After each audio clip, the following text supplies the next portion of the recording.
Olá, bom dia amigos e amigas do canal Dica de Hoje. Eu hoje estou aqui numa situação especial para a gente poder analisar um pouquinho mais a Grendene. As pessoas têm me perguntado como eu faço uma análise completa das empresas, como a gente acaba errando tão menos do que a média, e a gente vai mostrar hoje a riqueza de detalhes e esses dois vídeos, né, Grendene e depois a gente vai falar sobre VEG também, vão mostrar um pouquinho dessa riqueza de detalhes que a gente usa. Então eu vou começar falando um pouquinho sobre mim. Meu nome é Daniel Nigri, eu sou investidor desde 1999 na Bolsa de Valores de São Paulo, né, aqui no Brasil, e desde 1999 eu adoro analisar empresas e adoro também ficar acompanhando os números dessas empresas. Eu não cheguei a trabalhar todo esse tempo no mercado financeiro, eu tinha um outro trabalho, eu tinha lojas, eu era empresário, então eu não gostava do meu trabalho, embora ele desse dinheiro. A gente sabe como é difícil a gente abrir mão de alguma coisa que dê dinheiro pra gente. Em 2016 eu tirei um ano sabático que eu acabei não fazendo nada, e aí em 2017 eu comecei a buscar aquilo que me daria prazer. E o que me daria prazer é trazer informações para as pessoas sobre investimentos, que é aquilo que eu gosto de fazer. Então hoje eu estou aqui, a gente vai falar sobre Grendene. Desde 2017 a gente tem o Dica de Hoje Research, que já está aí com mais de 6, 7 mil pessoas assinantes e que todos os dias recebem material da melhor qualidade para que vocês possam tomar as melhores decisões de investimentos. Bom, vamos começar aqui a nossa análise, e aí agora eu vou ficar só no cantinho da tela e a gente vai começar aqui o slide. Vamos fazer a análise de Grendene. Claro que o histórico da empresa vai ser importante, mas a gente está aqui no primeiro trimestre de 2020, o último resultado que foi apresentado pela empresa. Vamos dar uma olhada na real situação que a empresa está hoje. Bom, o que a Grendene faz? Toda análise precisa começar do que a empresa faz. Você não pode comprar uma empresa achando que ela vai subir bastante, você não sabe nem o que ela vende, né? Então a Grendene hoje é uma das maiores produtoras mundiais de calçados, como está aqui. Ela é dona das marcas Melissa, Grenda, Zaxi, Raider, Cartago, Pega Forte, Grendene Kids e Zizou, tá? Então quer dizer, o principal aqui é a Melissa, né? Mas ela tem várias outras aqui também, muito importante no portfólio dela. Ela hoje tem uma capacidade instalada de 250 milhões de pares, e essa aqui é uma informação muito importante, porque essa informação vai nos dizer se a empresa tem como crescer ou não, se ela tem como crescer sem fazer investimentos ou se ela, para crescer, ela precisa fazer investimentos. E isso também vai mostrar quanto que ela está gastando da capacidade produtiva dela. Isso é uma informação que poucas pessoas olham, mas que é uma das mais importantes, por exemplo. Além disso, ela tem 11 fábricas divididas no Ceará e na Bahia, e também no Rio Grande do Sul, em Farroupilha, que foi a primeira da Grendene, né? A Grendene, lá atrás, quando ela foi criada e com sede em Farroupilha, no Rio Grande do Sul. Depois, devido a incentivos fiscais, ela se mudou para o Ceará. Hoje em dia a sede da Grendene é no Ceará. E aí a gente vem para a Grendene e vamos falar um pouco sobre a produção, né? São 5 unidades industriais integradas, e quando a gente fala integrada é a parte de computador, de logística, de distribuição, de materiais, de insumos, matéria-prima, tudo isso integrado em 315 mil metros quadrados no total. Além disso, tem uma matrizaria e uma fábrica de PVC para consumo próprio.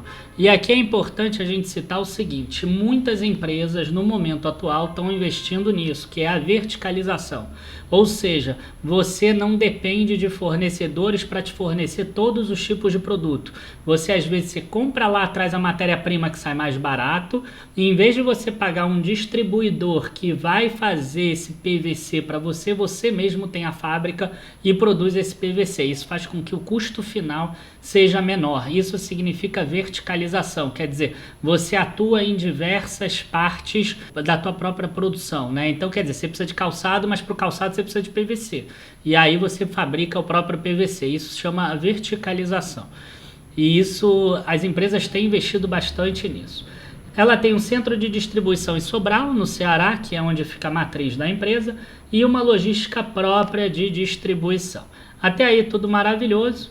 e a gente começa a perceber aqui os problemas da empresa. Então, 2019, venda de 150 milhões de pares de calçados. A gente viu ali que a capacidade produtiva dela é 250 milhões de pares. Ela chegou a vender 216 milhões, se eu não me engano, em 2013. Então a gente vê que teve uma queda forte. A gente não vai ver essa queda na receita porque o preço do par do calçado aumentou. Mas à medida que vai aumentando o preço do par do calçado, diminui a quantidade que ela vende. Logo a gente percebe que a empresa talvez não esteja conseguindo crescer dentro do que ela poderia. Né? E aí o primeiro trimestre de 2020 teve sim impacto do coronavírus, mas teve uma venda de 26 milhões que foi menor do que a do primeiro trimestre de 2019. A gente não pode pegar aqui 26 milhões e multiplicar por 4, porque o primeiro e o segundo trimestre costumam ser piores do que o terceiro e principalmente do que o quarto trimestre no total. Então, você chegar e achar que vai ser 104 milhões é uma premissa falsa. No final, a gente vai mostrar a parte de precificação, a gente vai mostrar o preço justo da Grendene de acordo com as tabelas que a gente tem, de acordo com os modelos que a gente tem. Aqui a gente vai usar o fluxo de caixa descontado. Tá? Inclusive, aí embaixo tem um link da nossa mentoria de análise fundamentalista que quem tiver lá vai aprender a fazer essa análise igual eu estou fazendo e precificar a empresa da forma que eu vou mostrar no final desse vídeo, ainda daqui a alguns minutos, aí bastantes minutos. É uma análise que é complexa, é uma análise que é extensa, é grande. Pensa que gastar 1 hora analisando uma empresa hoje, talvez vai te diminuir, sei lá, 2 anos, 3 anos para a tua aposentadoria. Então é algo que vale a pena você pensar nesse momento. Então, voltando aqui, a gente tem presente em mais de 100 países, ela possui marcas próprias, que a gente viu, e também marcas licenciadas e de terceiros. O que é marca licenciada? Quando ela resolve fazer uma coleção Melissa da Disney, ela tem a licença da Disney, tá? Então, seria mais ou menos isso. Estou pegando aqui o exemplo de uma recente que eu sei que aconteceu, que foi essa da Disney, mas ela tem várias dessas licenciadas, ela colocou no release dela, tinha mais de 30 lá, por exemplo. E aí a gente vem aqui para vendas. Outra coisa que é importante da gente ver é como está a distribuição da receita dela. Se ela está vendendo mais para o mercado interno ou se ela está vendendo mais para exportação. No primeiro trimestre de 2019, a gente vê que 76,4% da receita vieram do mercado interno, vieram do Brasil, 23% de exportação e ficou mais ou menos equilibrado agora.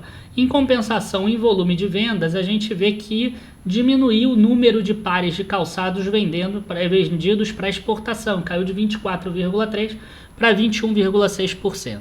Por que é tão importante a gente ver essa composição da distribuição entre mercado interno e externo?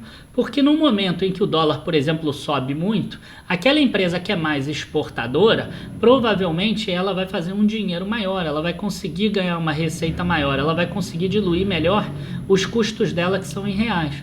Em compensação, aquela empresa que vende mais no mercado interno, ela acaba estando mais atrelado à política interna do Brasil, fica mais atrelada ao consumo, à renda, ao desemprego brasileiro. Então a gente já viu aqui que Grendene, a gente precisa focar muito mais no que está acontecendo no Brasil do que o que está acontecendo no exterior. 3/4 da empresa de receita vem do Brasil e quase 4/5 aqui do volume vendido de pares de calçado também são do Brasil. E aí outra coisa que eu gosto de fazer é comparar com as concorrentes, né? E aí eu pensei quais são as concorrentes que eu vou colocar. A concorrente direta dela, que tem muito a ver, seria a Alpargatas. Algumas pessoas vão perguntar assim, por que não a Arezzo? Porque a Arezzo ela tem lojas também, ela tem varejo, ela é diferente de uma empresa mais industrial, como a Alpargatas e a Vulcabras e a Grendene.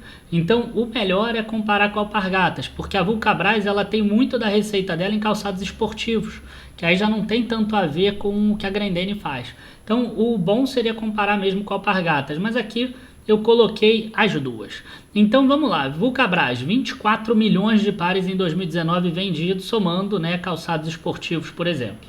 Aqui Alpargatas, 224 milhões de pares vendidos. A Grendene a gente viu que era 150 milhões de pares vendidos. Logo, a gente vê que a Alpargatas hoje ela tem mais escala do que a Grendene. E outra coisa que é importante a gente ver é a seguinte: o volume de vendas da Alpargatas aqui, ó, subiu, global 3%, no Brasil 2%, internacional subiu 9%. Então quer dizer, enquanto a Alpargatas está crescendo no exterior 9% ao ano, a Grendene está caindo de 24,3% para 21,6% de exportação. Então esse é um dado muito importante para você na hora que você for analisar.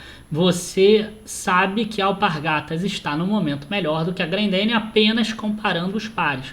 Tá? E aqui eu não estou falando de indicador nenhum. Vocês vão ver que essa análise não tem indicadores, essas coisinhas simples, básicas que o pessoal coloca preço sobre lucro, preço sobre valor patrimonial e etc.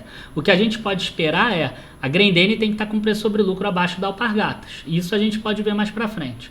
Mas ela não pode estar igual. Se ela estiver igual a Alpargatas no momento melhor, a gente vê que a Grendene estaria cara. Tá? Ela precisa ter desconto com relação a Alpargatas. Isso é o que a gente tem até agora certo aqui na nossa análise.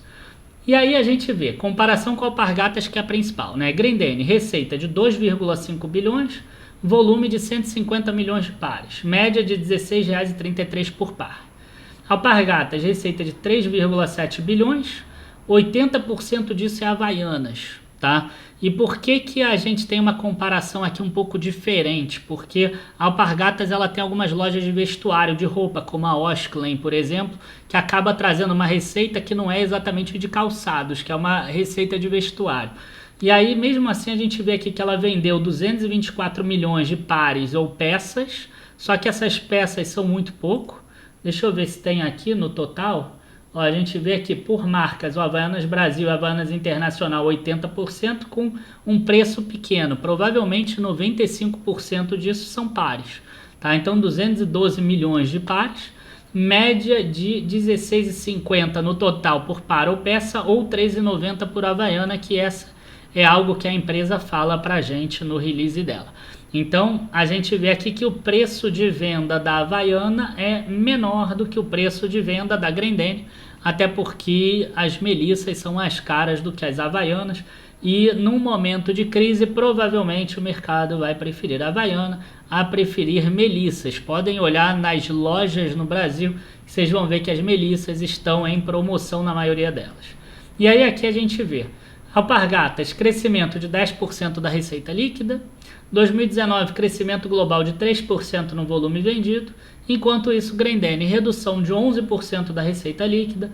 E 2019, redução global de 12,8% no volume de pares vendidos.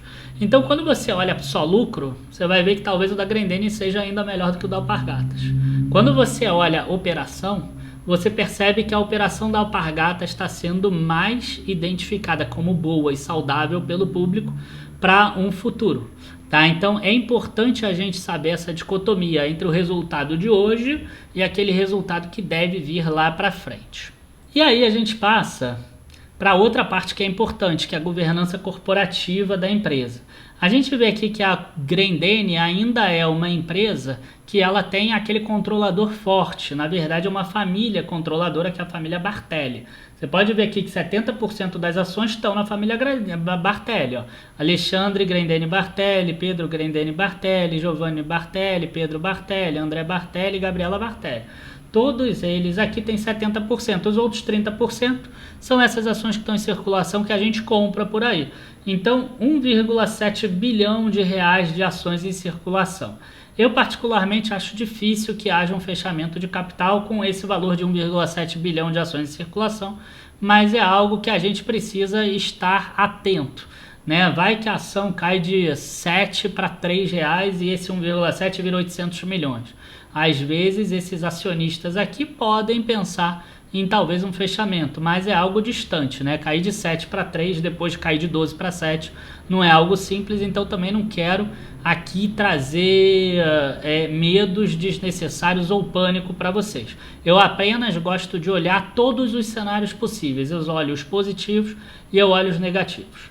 E aí aqui a gente tem uma outra questão que é importante. Antes eu preciso dizer o seguinte, esse Pedro Bartelli aqui, ó, ele é acionista controlador, é o principal acionista da Vulcabras, ou seja, são da mesma família. E aí aqui eu tenho o artigo 6º no Estatuto Social da Grendene, que o capital social pode ser aumentado em até mais de 900 milhões de ações e que a companhia, quando emitir essas ações, por exemplo, sem que os antigos acionistas tenham direito de preferência ou com redução do prazo. Isso existe em algumas empresas, só que a maioria delas reduz o prazo e dá o direito de prioridade. A Vulcabras em 2017 fez um follow-on e usou esse dispositivo sem dar o direito de preferência para os acionistas, tá? Então, o que acontece? Como essa pessoa que é acionista controladora da Vulcabras, também acionista da Grendene, são da mesma família, eu não acreditaria ser estranho se a Grendene, no futuro, se ela precisasse de caixa, que é algo que ela não precisa hoje, ela tem um caixa enorme, um caixa muito grande, ela não precisa disso, provavelmente nos próximos 10 anos ela não vai precisar disso, mas é algo que depõe contra na parte de governança corporativa. Você tem um acionista da empresa principal dentro do grupo lá de controle que já usou esse artigo contra os próprios acionistas da empresa, no caso da Vulcabras, tá? Então é algo que para mim depõe um pouco contra a empresa. E aí a gente passa para a parte dos benefícios fiscais. E se você olhar bem os benefícios fiscais, os resultados dela nos últimos trimestres, vocês vão perceber que em muitos dos trimestres ela teve lucro exatamente por causa dos benefícios fiscais. E a gente vai mostrar um pouco isso agora. Ela tem incentivos fiscais federais e incentivos fiscais estaduais. Tá? Incentivos fiscais estaduais, tem prazo de vigência até abril de 2025, Incrato até abril de 2025, e aqui até abril de 2025 em Fortaleza. E aqui, no incentivo fiscal federal, já tem um que vence esse ano, de modernização em Fortaleza, no Ceará. Em Sobral, acaba em dezembro de 2023, em Crato, que é outra fábrica dela, dezembro de 2026. Vejam que os incentivos fiscais são no Ceará, por isso, inclusive, que a empresa mudou a sede dela há muitos anos atrás, de Farroupilha, no Rio Grande do Sul, para Sobral, no Ceará. Né? O PROAP aqui, o Programa de Incentivos às Atividades Portuárias e Industriais do Ceará, por exemplo, vigorou até 31 de março de 2017 e depois ele foi encerrado. Isso trouxe um impacto negativo nos resultados da empresa a partir de 2018 e é importante a gente mencionar isso. Quer dizer, já teve um programa que acabou. Então esses incentivos aqui podem ser que eles acabem também, e isso precisa entrar no nosso modelo de precificação. Tá? Por que a gente está falando sobre tudo isso da empresa até agora? Porque isso faz parte da análise. Não adianta você precificar uma empresa com base no que você acha. Você tem que ver o que impacta o resultado da empresa. Esse benefício fiscal impacta sim. Então, quer dizer, em dezembro de 2026, se tudo isso cair, pode ser que a empresa tenha uma redução de lucro operacional de uns 20%, por exemplo, porque ela vai ter que pagar os impostos, como todas as outras empresas pagam, tanto federais quanto estaduais, aí no caso o ICMS. Então você precisa estar atento a isso e colocar o final desses incentivos fiscais no teu modelo de precificação, porque se você botar que ela vai ter o incentivo fiscal a vida inteira, você vai estar precificando errado. Tá? Essa é uma das coisas que, por exemplo, a gente ensina na nossa mentoria de análise fundamentalista. O link está aqui embaixo para você clicar, tá? E aí você vai ter todas as informações do que você vai aprender. Mas eu já posso te garantir de antemão que você vai saber precificar uma ação de uma forma bem ampla, como a gente está fazendo aqui, e você vai saber analisar ela para poder botar os parâmetros como a gente coloca também. Então a gente volta aqui e aí a gente mostra o impacto desses benefícios fiscais existentes. A gente vê aqui, incentivos fiscais estaduais, 7,9 milhões de reais. Incentivo à inovação tecnológica, 2,4 milhões de reais. Aí a gente tem aqui, incentivos fiscais de dedução do IRPJ, que é aquele federal, 2 milhões de reais. O valor que ela tinha que pagar de imposto, 10 milhões de reais. Ou seja, só com esses incentivos aqui, a empresa já zerou o imposto dela. Olha só a alíquota que ela teve que pagar, que ela tem, 0,3 positivo. Quer dizer, no ano passado ela pagou 9,7% de imposto. As empresas têm que pagar, na verdade, 34%. Esses incentivos fazem cair para 9%, para um número positivo de 0,3%. Então isso tudo faz diferença na hora da precificação. Quer dizer, a empresa que tinha que baixar 10 milhões o lucro dela não baixou. Ficou em 29 milhões, era para ser 19. Então, 29 para 19, quanto que dá de diferença isso? 30 e poucos por cento, né? Na hora que a gente botar no modelo de precificação quando acabar. Aqui é a mesma coisa, ó, de 28 pagou 8, quer dizer, esse 84 milhões aqui que virou talvez um lucro líquido de 76, ele deveria ser 56. Então é uma queda de 25%. Né? É importante ficar atento a esse tipo de coisa. E aqui a gente tem o total de incentivos fiscais que a empresa ainda tem, 2 bilhões 130 milhões de reais. Nesse trimestre foram gerados incentivos fiscais de 25 milhões. É incrível que esse valor aqui é o caixa da empresa. Vocês vão ver que o caixa dela é praticamente esse valor.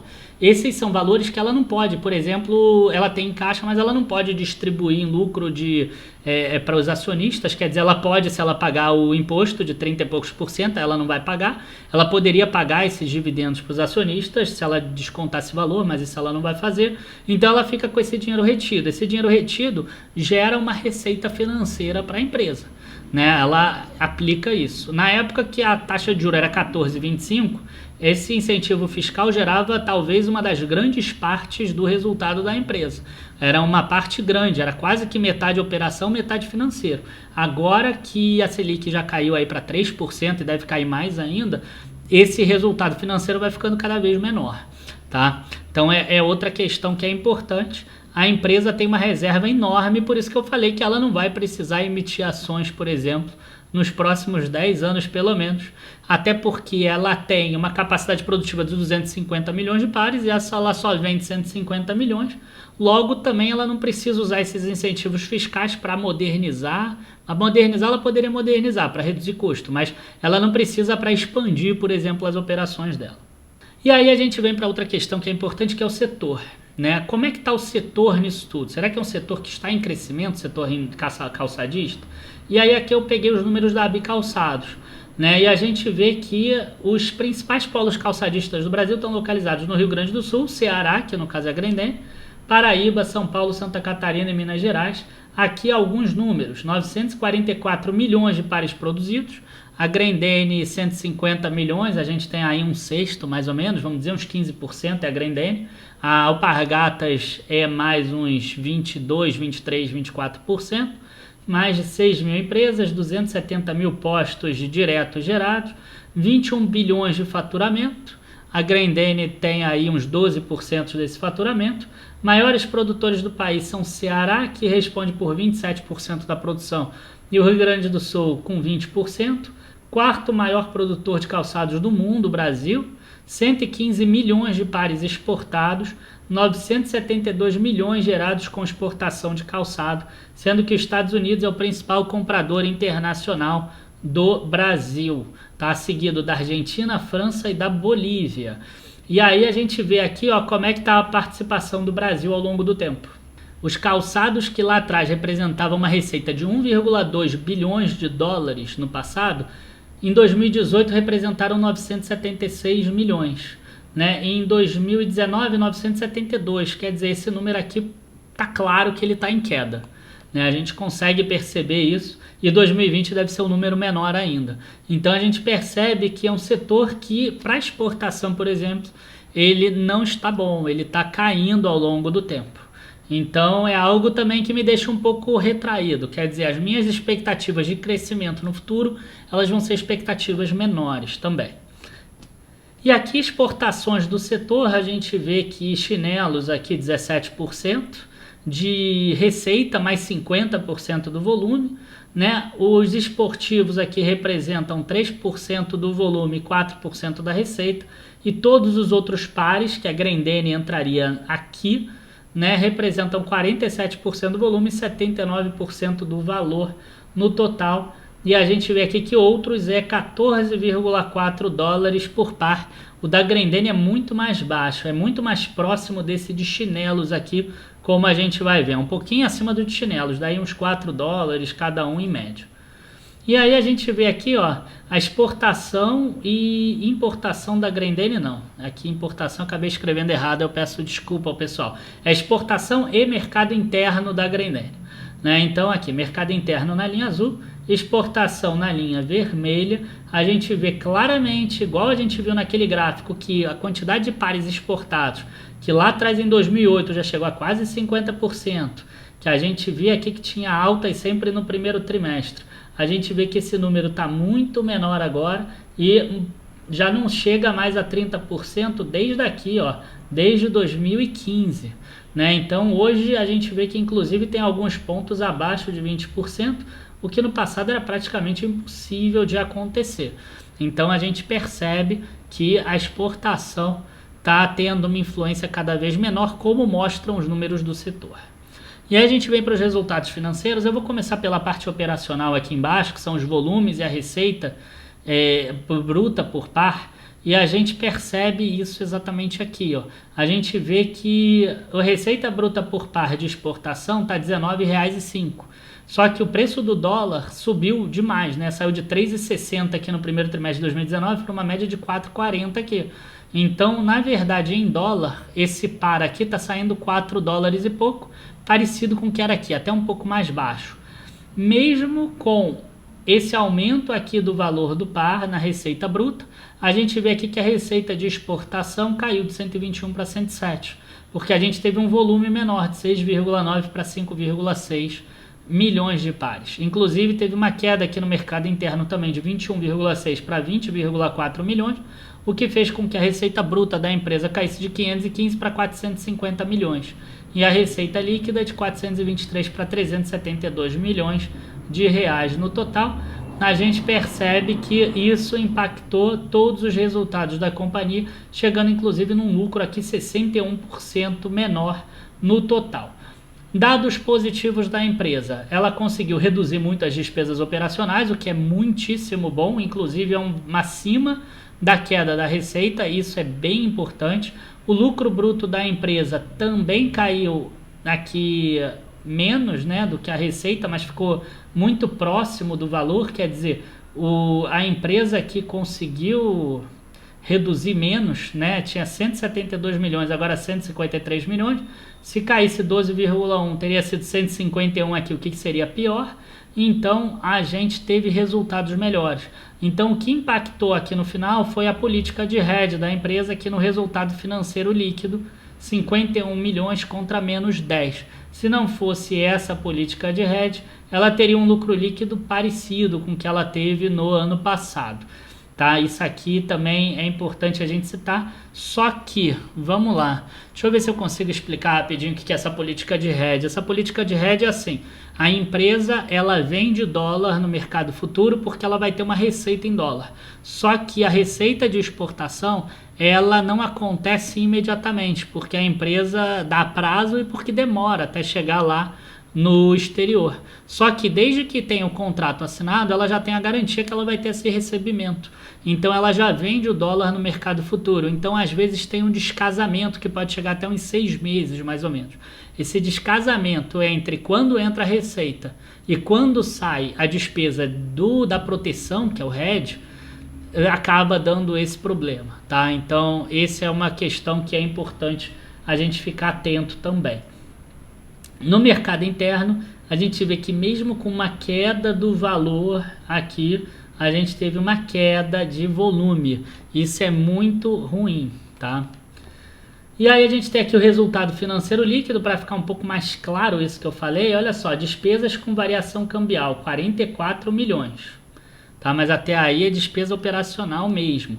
Agora, a despesa de derivativos cambiais, BMF Bovespa. Isso aqui foi quanto ela perdeu vendendo dólar no mercado futuro, que vai acabar entrando na receita no futuro, na hora que for feita as exportações. Então, na verdade, é uma proteção apenas. Você perde agora e ganha depois. Ou se o dólar caísse, você ganharia agora, e depois, quando saísse a exportação num valor mais barato, você perderia depois. Ou seja, o objetivo é travar o preço do dólar. Se você vender hoje, um par e você vender dólar no mercado futuro, você vai estar travando aí um preço, hoje quando eu estou gravando, em torno de 5,30 e pouco.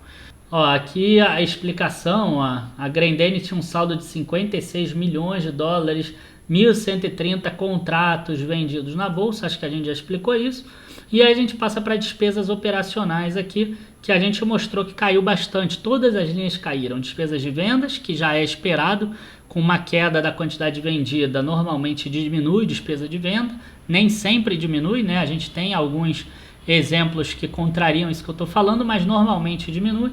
Publicidade, a empresa também diminuiu, e gerais e administrativas também teve uma redução.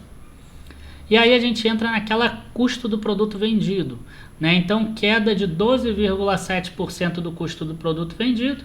A gente percebe aqui que era R$ 8,79 que custava por par, agora custa R$ 8,43, mesmo reduzindo a quantidade de pares vendidos.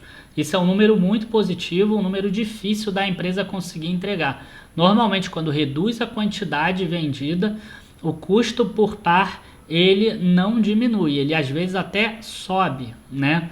Então é interessante a gente perceber que teve uma redução por par também. E aqui a empresa mostra como ela ganha eficiência ao longo do ano, né? Quando ela tem mais pares sendo vendido, como foi no quarto trimestre, que ela vendeu quase 50 milhões de pares, o custo por par saiu só R$ 6,70. No segundo trimestre, quando teve 30 mil pares, ó, o custo já foi 8,11. 43 mil pares, 7,02. Então, se ela cair a quantidade de pares vendidos, provavelmente esse custo sobe. Se aumentar a quantidade de pares vendidos, esse custo cai. Isso a gente chama de diluição dos custos fixos. E aí eu queria dar um recado para vocês, que é o seguinte: aqui embaixo a gente tem um link, tá, da nossa mentoria de análise fundamentalista, que você vai entender essa questão. Você vai ver o que significa a empresa ficar mais eficiente operacionalmente ou ela não ficar mais eficiente operacionalmente. E aí você vai poder analisar ela melhor, vai poder precificar melhor, vai ver os pontos fortes e os pontos fracos. Então, clica no link abaixo, veja mais informações da nossa mentoria de análise fundamentalista, uma mentoria que você vai ter acesso a mim e a nossa equipe durante 6 meses seguidos, 25 lives, 24 aulas gravadas ou 25 aulas gravadas. A gente vai ter muito material para um nível que é um pouco mais avançado, tá? A gente vai destrinchar as empresas, a gente vai analisar com muita riqueza de detalhes todas as empresas que a gente vier a fazer análise lá dentro, e a gente vai ensinar todos esses macetes aqui, como a gente chega em todos esses pontos que a gente está abordando nesse texto de hoje. Então não deixa de clicar ali abaixo. Quem clicar nesse link ainda consegue um preço promocional, que é o preço de desconto, que não vai ficar por muito tempo. Pode ser que você clique e já tenha acabado o desconto. Então clica já lá abaixo e tenta garantir o teu desconto. Mas vamos continuar aqui na nossa análise de Grendene. E aí a gente vai para a parte de precificação, que muitas pessoas acham que analisar a empresa é apenas isso, né? Quantas pessoas que assinam uma casa de research querendo apenas saber qual é o preço justo. E isso é um erro, e a gente vai mostrar tanto no vídeo de hoje da Grendene quanto no vídeo da VEG, que isso é uma tremenda bobagem, você querer apenas analisar o preço justo. Então vamos lá. Quais são as premissas? O porquê que a gente tem que trabalhar com premissas? A gente precisa saber, né, o que vai acontecer com a empresa. Então a gente vai ter aqui uma queda de 30% da receita em 2020, uma queda do lucro líquido de 65% em 2020. Depois vai ter uma retomada com crescimento até atingir os níveis de 2019 em 2023 gradativamente, né? Então quer dizer, ela vai atingir os níveis de venda de 2019 em 2023. A taxa de desconto é de 12,5% ao ano, e a gente vai ter CAPEX, que CAPEX são os investimentos que a empresa faz em ativos imobilizados, igual a depreciação. Por que CAPEX é igual a depreciação? Porque ela só precisa repor o que está sendo depreciado, quer dizer, ela só precisa gastar com manutenção, ela não precisa expandir a capacidade produtiva dela, visto que ela ainda tem uma grande capacidade de produção de sapatos que está parada. Né? Se ela produz 150 milhões de pares por ano, mesmo se a gente pegar o quarto trimestre que ela vendeu 48 milhões de pares, e se a gente pegar aqui 250 milhões é o total, e ela pega aí um quarto disso é 62 milhões e meio, a gente percebe que ela tem uma grande capacidade ociosa, né? Que é a grande palavra que a gente vê em todas as atas do Copom. Então, CAPEX é igual a depreciação no caso dela. E aí a gente pode vir aqui, ó, eu fiz uma tabelinha, mas vamos botar a tabela aqui, ó, para a gente dar uma olhada. Então vamos lá, esse aqui é meu Excel, né? Em 2019 a empresa chegou a vender 150 milhões de pares. Como vocês podem ver aqui, essa precificação que eu fiz, essa premissa não está de acordo com aquelas premissas que eu falei, porque eu falei que ela iria atingir a quantidade de pares gradativamente até 2023. Então ela só pode chegar em 150 milhões de pares em 2023, de acordo com as minhas precificações. Então eu vou ter que alterar aqui um pouco a planilha para a gente poder chegar naquele valor que eu quero, tá? E aí aqui a gente chega para 2023, isso vai alterar o preço justo da empresa. A gente tem aqui uma posição em caixa, aqui a gente tem taxas de juros que eu acredito que vão ficar mais para frente. Eu estou imaginando uma taxa de juro fixa no Brasil mais para frente em torno de 7%, que tem a ver com as taxas de juros mais longas que a gente percebe.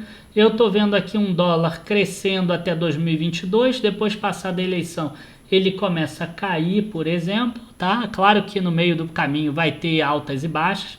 A gente tem um preço por par aqui que aumenta, mas aumenta menos do que a inflação, como tem sido.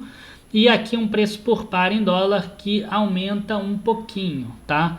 Nada demais. A empresa, à medida que for crescendo aqui a quantidade de pares produzidos, o lucro operacional dela vai crescendo também. Né? Então a gente tem aqui uma receita líquida que está em 1,9 bilhões de reais. Essa receita líquida de 1,9 bilhões, ela é em torno daqueles 30% que eu queria abaixo. Não é tão simples a gente chegar exatamente no 30% abaixo aqui, que como vocês podem ver, a gente tem muitos números aqui que a gente está prevendo para o futuro. Mas o que eu quero mostrar aqui para vocês, antes da gente mostrar o preço justo, que ele pode variar demais, o que eu quero mostrar para vocês aqui é que esse preço justo não sai do nada, né? Ele não sai da minha cabeça, por exemplo. Ele sai a partir de premissas que têm a ver com a realidade que a empresa está entregando hoje. Se no futuro ela começar a crescer mais rápido, como ela cresceu no passado, esse preço justo pode, por exemplo, mudar, ele pode disparar. Então, de acordo com as premissas atuais, esse preço justo é válido. Se no segundo trimestre, no terceiro, no quarto, ela começar a entregar resultados melhores, esse preço justo vai aumentando.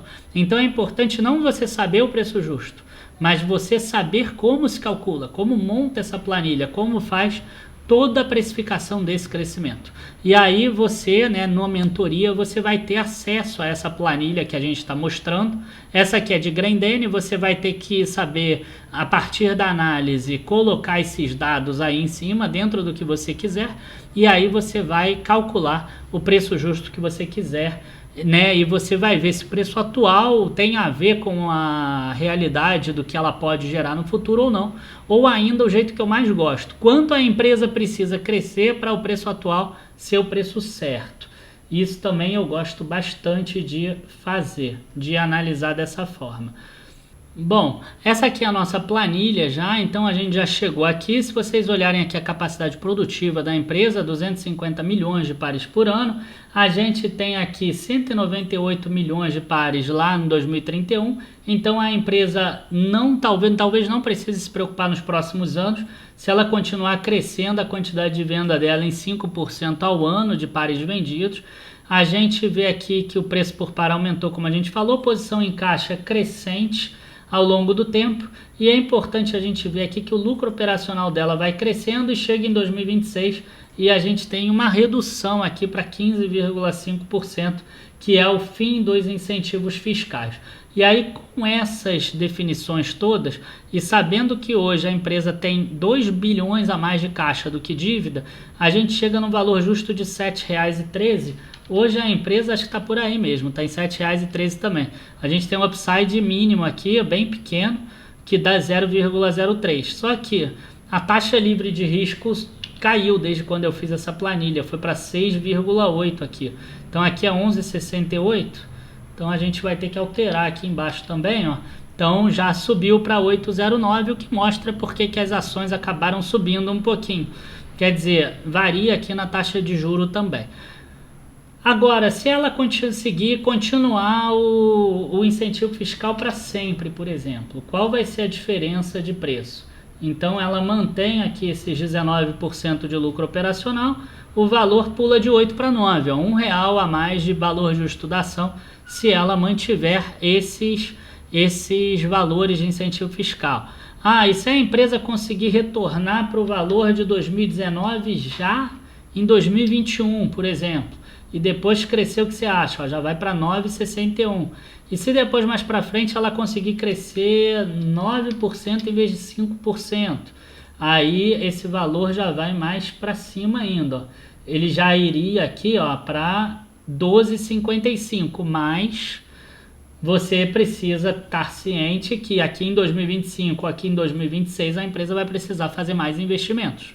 E aí a gente já vai ter que alterar aqui embaixo a parte de investimentos da nossa planilha, porque aí ultrapassa a nossa capacidade produtiva, tá?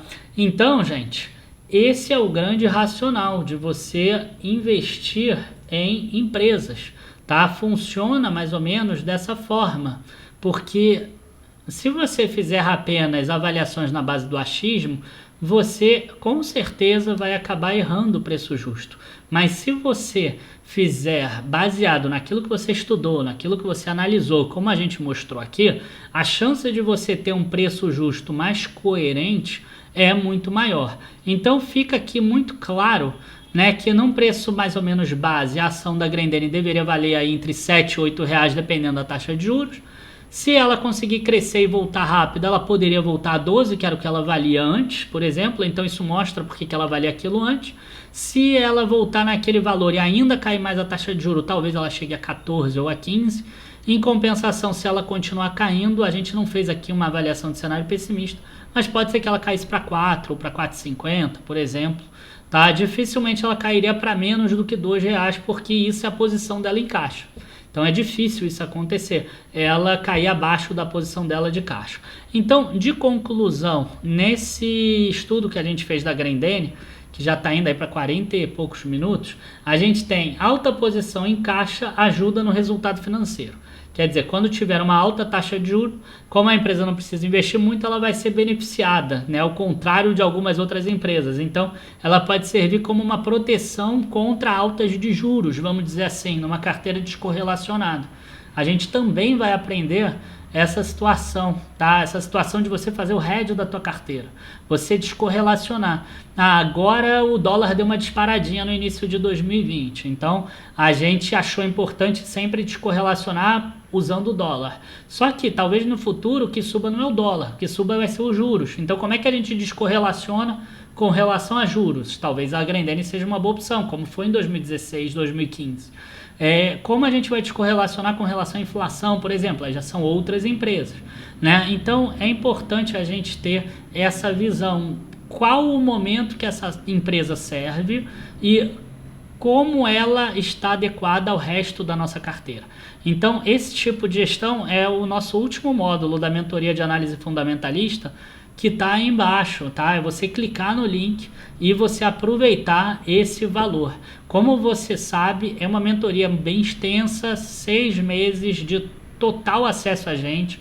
Toda segunda-feira à noite tem live minha e que a gente vai enfocar em algum tema que é importante ou em algum exercício que foi passado lá no nosso grupo do Telegram, tá? Então a gente tem grupo do Telegram, a gente tem bônus, vai ter acesso à nossa área de assinante, lá você vai ter acesso a muitas outras análises para você estudar e ficar fera em análise fundamentalista e não errar mais. Quer dizer, esse dinheiro que você botou às vezes 10 mil, 15 mil, 20 mil numa empresa que você nem sabe direito o que ela faz, você vai passar a saber, você vai dormir muito mais tranquilo, tá? Então eu tenho certeza que você vai usar muito bem esse conhecimento que você vai aprender, mas demanda um tempo de você precisar estudar, você vai precisar analisar a empresa, você vai precisar ver, vai precisar acompanhar as lives. Então, e também demanda um conhecimento um pouquinhozinho mais avançado, tá? Não é para quem tiver iniciante. Quem tiver um conhecimento médio já consegue seguir. Quem for muito iniciante é difícil, eu não recomendaria fazer. Variações bruscas no câmbio geram descasamento, que foi o que a gente viu. Média de 18% de perdas entre a receita bruta e a receita líquida. Esse ponto eu acabei esquecendo de enfocar, mas está lá na hora daqueles resultados, que a gente tem a receita bruta e a receita líquida, né? A empresa precisa dar muito prazo para vender, é autocontas a receber. Então, se você olhar aqui, ó, a gente vai ver que a variação do capital de giro é 45% da variação da receita. Então, se ela conseguisse otimizar esse capital de giro aqui, reduzir essa necessidade de dinheiro nesse ponto, esse preço justo da ação poderia subir bastante, tá? Mas a empresa até hoje não conseguiu fazer, e pior, ela parece não se importar muito com isso. Ela considera que é importante ela comprar à vista e dar o máximo de prazo possível para o cliente dela. E vendas abaixo do crescimento do setor é um problema. A gente viu que a Alpargatas está dando um baile nela nesses últimos anos. A Alpargatas está melhor posicionada no momento. E aí, gente, eu encerro aqui a apresentação de hoje. Vocês viram o preço justo da Grendene. Espero que vocês não usem essa análise apenas com base no preço justo, até porque isso seria algo muito ruim, porque que a empresa não tem um preço justo estático. Vocês viram que eu tinha feito essa planilha semana passada e deu um preço justo de 7,13.